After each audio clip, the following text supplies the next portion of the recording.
So Okay. ano ang papel ng traditional travel agencies natin sa Pilipinas sa panahon ngayon? Meron pa rin kaming papel. Yan ang magandang balita. Actually, yung mga nagdi-DIY, normally yung mga Gen Z, millennials, yan yung mga anak ng kliyente namin. Lalo na yung matatagal na sa industry, like kung 3 dekada ka na. So, ang clients mo, intergenerational na.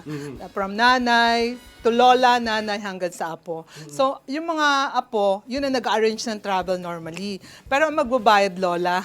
So, pumupunta pa rin sa amin yung mga families na malalaki like groups more than 10.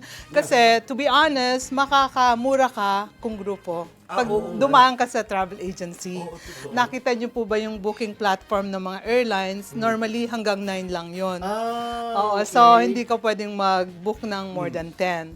So, yun pa rin ang business namin, yung mga incentive tours, mga specialized tours, mga big groups.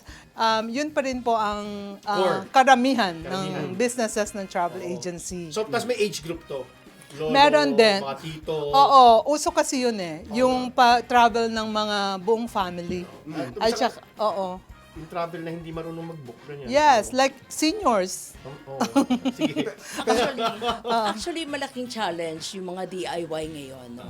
Pero kapag nag-o-offer ka kasi ng seamless travel, iba pa rin eh. Ang binabayaran mo, peace of mind. Correct. Oh. Oo, correct. Yung bang That's very true. babiyahe ka, hindi mo iisipin ako nag-cancel, paano ko ito tatawagan? Oo Nasa nga. ibang bansa ka bago ang dala mo lang eSIM o ano, Oo, di ba? Oh, easy. So, paano ka ngayon makikipag-coordinate So sa you airline coordinate mo?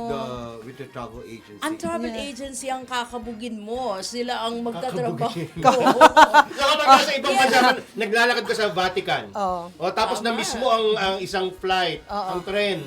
So pwede na bang tawagan?